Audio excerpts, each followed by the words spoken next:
Hello, and thank you for taking the time to learn about the Rock Springs Road and West Orange Trail extension studies being completed by MetroPlan Orlando in partnership with the City of Apopka in Orange County. This video will provide an overview of the options that have been developed for each study. The Rock Springs Road study is considering options to improve safety and the travel experience within the study area, which includes Rock Springs Road from Welch Road to Lester Road, the intersection of Sandpiper Street and Park Avenue, and Sandpiper Street from Lake Avenue to Usler Road. This video will describe the proposed options at the intersection of Rock Springs Road at Welch Road, Rock Springs Road at the northern entrance to the Publix Plaza, and along Sandpiper Street.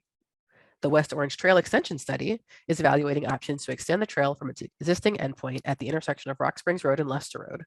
This video will go over the route options for extending the trail to connect to 3 new destinations. Let's start with looking at the options being considered at the intersection of Rock Springs Road at Welch Road. This photo shows the intersection at Rock Springs Road and Welch Road. Before we go over what is proposed at this intersection, let's look at what is out there today. In the northbound and southbound directions, there is currently 1 left turn lane, 1 through lane, and 1 shared lane that can be used by vehicles moving through the intersection, as well as those making right turns. In the eastbound and westbound directions, there is 1 left turn lane, 1 through lane, and 1 right turn lane. 2 alternatives have been developed to try and improve both safety and how the intersection functions. This graphic shows the proposed layout of the intersection associated with alternative 1. In the northbound direction, alternative 1 proposes adding a dedicated right turn lane onto Welch Road to reduce backups. So there would be a total of 2 through lanes, 1 left turn lane, and 1 right turn lane. In the southbound direction, alternative 1 proposes adding a second left turn lane to accommodate the large amount of turning vehicles at this intersection. A new dedicated right turn lane onto Welch Road is also proposed. In the westbound direction, alternative 1 proposes adding a second right turn lane and a second through lane in order to reduce backups in this direction. And finally, in the eastbound direction, alternative 1 proposes adding a second through lane along Welch Road.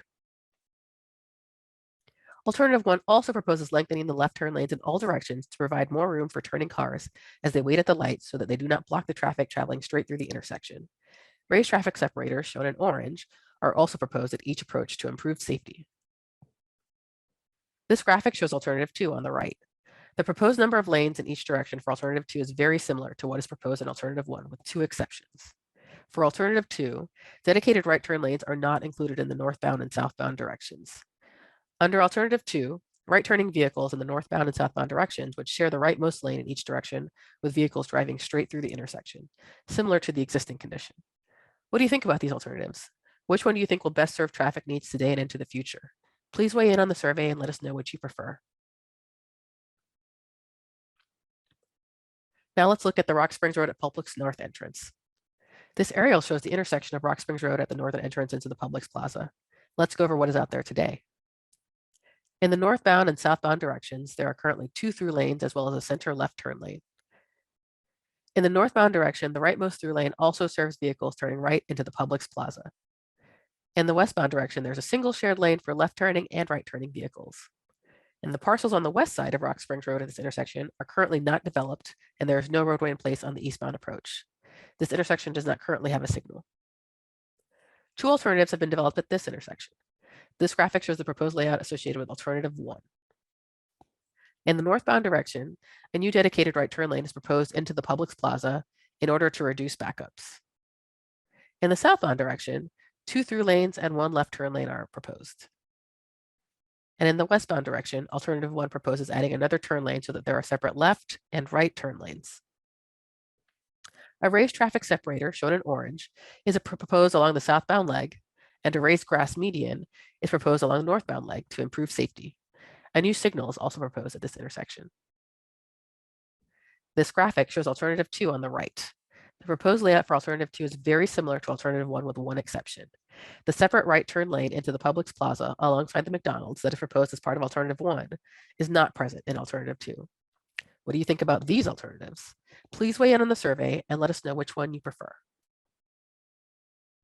Now let's look at the options being considered at the intersection of Sandpiper Street and Park Avenue. This aerial photo shows the intersection. Let's look at what is out there today. In the northbound and southbound directions, there are currently 2 through lanes and 1 left turn lane. The rightmost lane in each direction is shared to serve right turning vehicles, as well as vehicles moving straight through the intersection.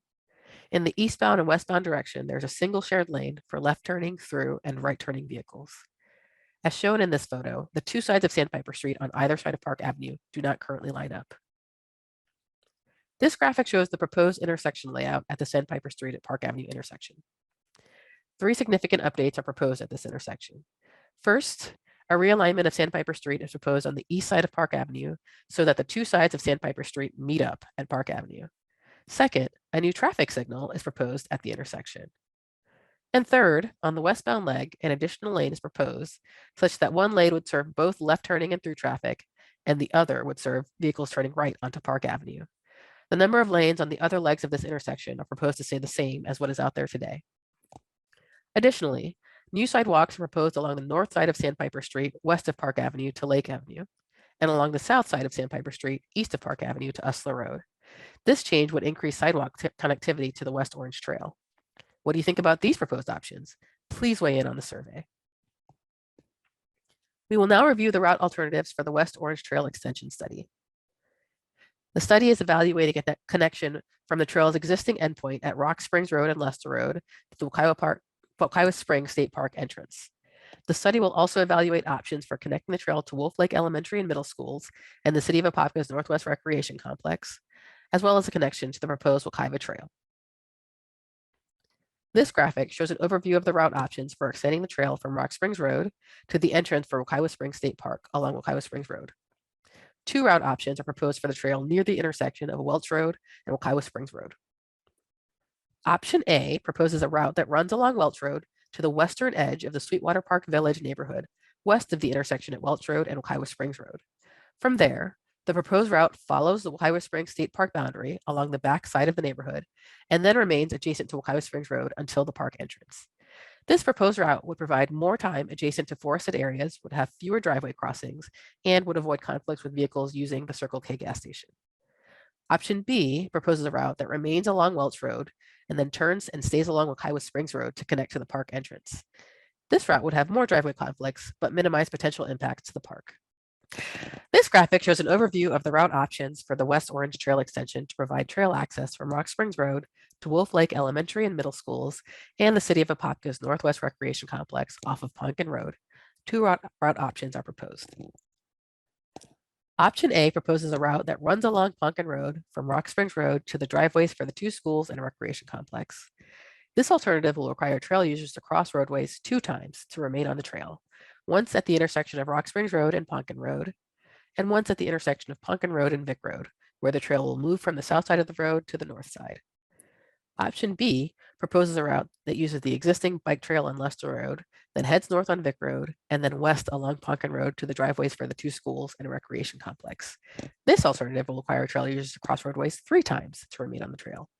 Once at the intersection of Rock Springs Road and Lester Road, once at the intersection of Lester Road and Vic Road, and once at Ponkin Road and Vic Road. This graphic shows an overview of the route options for the West Orange Trail extension from its current endpoint at Lester Road north to Kelly Park Road, where it would meet up with proposed Wekiwa Trail. 3 route options are proposed. Option A proposes having the trail extension run alongside Rock Springs Road from Lester Road to Kelly Park Road along the east side of the road. This route stays adjacent to the roadway and would provide a straight shot along Rock Springs Road, minimizing turning movements and impacts to the Wekiwa Springs State Park. Of the 3 options, this one would have the most street and driveway crossings along the trail. Option B proposes having the trail extension run alongside Rock Springs Road from Lester Road up to Ponkin Road. From there, the route moves away from the road and follows the park boundary, adjacent to forested areas, north to Kelly Park Road.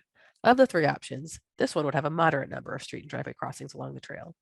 And finally, option C proposes having the trail extension run along Rock Springs Road from Lester Road until just south of Face Street.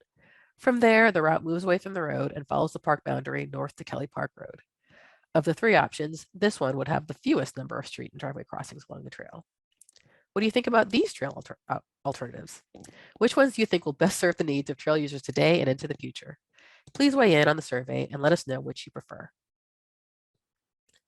Thank you once again for taking the time to learn about the Rock Springs Road and West Orange Trail extension studies.